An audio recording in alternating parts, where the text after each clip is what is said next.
যাবে না সারাও বাবা সারাও সাবো না পুড়ে যাবে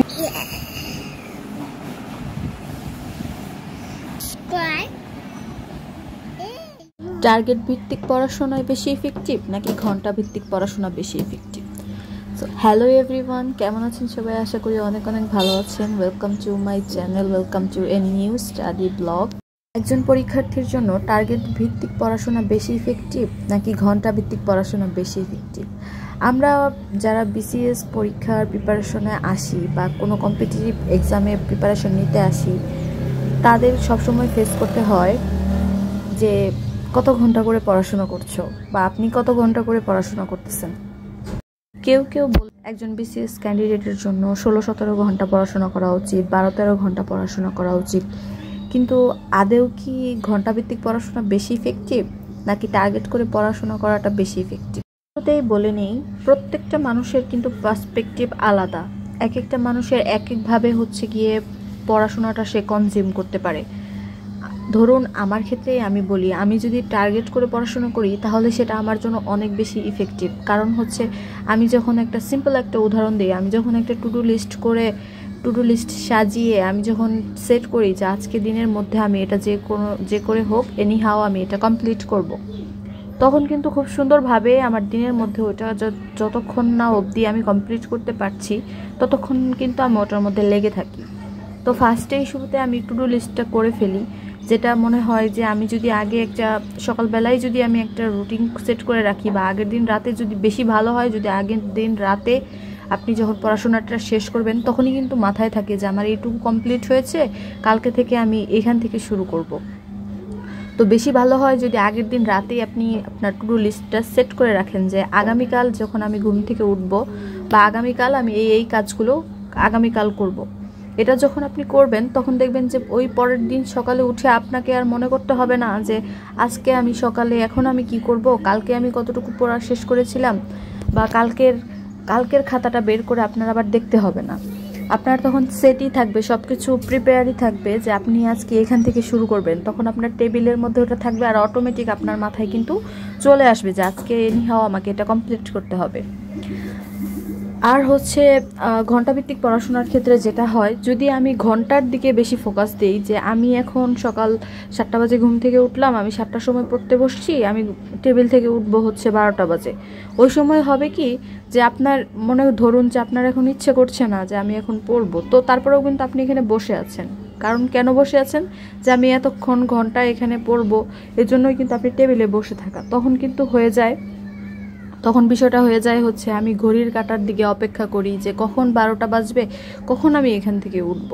তো আলটিমেটলি কিন্তু পড়াশোনার দিকে কিন্তু মেন ফোকাসটা আসতেছে না। যে এটা কিন্তু আপনি যখন টার্গেট ওয়াইজ পড়াশোনা করবেন তখন কিন্তু আপনি কত ঘন্টা পড়তেছেন ওই দিকে কিন্তু আপনার খেয়াল থাকে না, বা আপনি টাইমার সেটও করেন না যে আমি কত ঘন্টা যাবত টেবিলে বসে আছি। আপনার মাথায় তখন এটা থাকে যে আমি এটা মানে যতক্ষণই লাগুক না কেন, আমার যত সময়ই লাগুক না কেন, আমার এনিহাও এটা কমপ্লিট করতে হবে।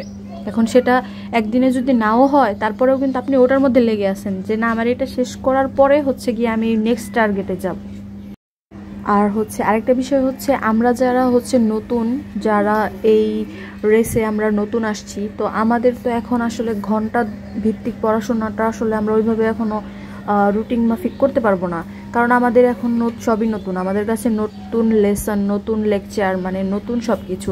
তো আমাদের আর কি ফার্স্টে হচ্ছে আমাদের যে বেসিকটা সেটা তো আগে আমাদের ঠিক করতে হবে। তো সেখানে কিন্তু আপনার টার্গেটটা কিন্তু মেইন ফোকাসে রাখতে হবে। কারণ টার্গেট করে করে যদি আপনি এটা শেষ করতে পারেন তাহলে হচ্ছে পরে ঘন্টাভিত্তিক পড়াশোনা। ধরুন একজন শিক্ষার্থীর হচ্ছে তার সকালবেলা পড়াশোনা করতে ভালো লাগে, সকালবেলার পড়াটা তার মাথায় ভালোভাবে ঢুকে। আবার অন্যদিকে আরেকজন দেখবেন যে গভীর রাতে ঘুম থেকে উঠে অথবা তার রুটিনটা সে ওইভাবে সেট করছে, তার রাতের বেলা পড়াশোনা করতে ভালো লাগে, লেট নাইট পড়াশোনা করতে তার ভালো লাগে, যখন সবাই ঘুমায় যায় তখন তার পড়াশোনা করতে ভালো লাগে। সো এক একজনের পার্সপেক্টিভ কিন্তু আলাদা, কার কিভাবে হচ্ছে বেশি ইফেক্টিভ হবে, মানে বেশি কখন সে পড়াশোনার ক্ষেত্রে তার মনোনিবেশ সে প্রপারভাবে করতে পারবে, এটা কিন্তু টোটালি একজন ব্যক্তির ওপরে নির্ভর করে। আরেকটি মজার বিষয় হচ্ছে পড়াশোনা কিন্তু স্মার্টলি করা উচিত। মানে আমরা যখন পড়াশোনা করতে যাই তখন কিন্তু আমরা সবার আগে আমাদের যারা বড় ভাইয়া আপুরা আছে, যারা হচ্ছে অলরেডি যারা কামিয়াব তাদের লাইফে, আমরা কিন্তু তাদের কাছে যে গল্প শুনতে চাই যে আপনি কিভাবে পড়াশোনা করছেন বা কতক্ষণ পড়াশোনা করছেন।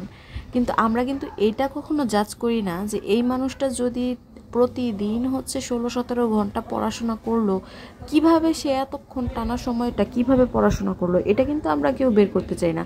আমরা ভাবি যে আল্লাহ এতক্ষণ পড়াশোনা করছে, আমার পক্ষে তো এত ঘন্টা বেঁধে পড়াশোনা করা আমার পক্ষে তো সম্ভব না, তাহলে আমি এইখানে আসছি কেন, আমি এখানেই সুইচ করে দেব। কিন্তু আসলে না, একটা মানুষ কিন্তু আপনি যখন একটা ক্লাস করবেন, ক্লাসটা যদি আপনার ধরুন 1 ঘন্টার একটা ক্লাস হলো, আপনি কিন্তু ওইখানে কিছু কিছু মানুষ আছে ওইখানে কিন্তু 30 মিনিটের একটা ক্লাসে যদি 30 মিনিটের মানে 1 ঘন্টার মধ্যে 30 মিনিটের ম্যাথগুলো যে স্যার আপনাকে করাই দিল, ওই 30 মিনিটের ম্যাথগুলো কিন্তু আপনার মাথায় গেল, বাকি 30 মিনিট কিন্তু আপনি এমনিই বসে আছেন ক্লাসে, আপনার মাথায় কিন্তু কিছু যাচ্ছে না। তো বিষয়টা হচ্ছে এরকমই। আমি যখন পড়াশোনা করতেছি আমি যখন টানা পড়াশোনা করতেছি, আমি যখন 1 ঘন্টা মনোযোগ দিয়ে পড়াশোনা করার পর 1 ঘন্টা পরে যখন আমি 10 মিনিটের একটা ব্রেক নেব, তখন কিন্তু আমার ব্রেনটা রিফ্রেশ হয়ে যাবে অটোমেটিক। তারপরে যখন আমি আবার 10-15 মিনিটের একটা ব্রেক নিয়ে সেকেন্ডবার আমি আবার পড়াশোনা করতে যাব, তখন কিন্তু আমি ঠিক প্রপারভাবে কিন্তু আমি পড়াশোনাটা করতে পারবো। তো এভাবেই হচ্ছে গিয়ে স্মার্টলি পড়াশোনাটা করতে হবে। আজকে অনেক বকবক করে ফেললাম। ভিডিওটি ভালো লাগলে অবশ্যই লাইক কমেন্ট করে আমাকে জানাতে পারেন। থ্যাঙ্কস ফর ওয়াচিং এন্ড আসসালামু আলাইকুম এভরিওয়ান।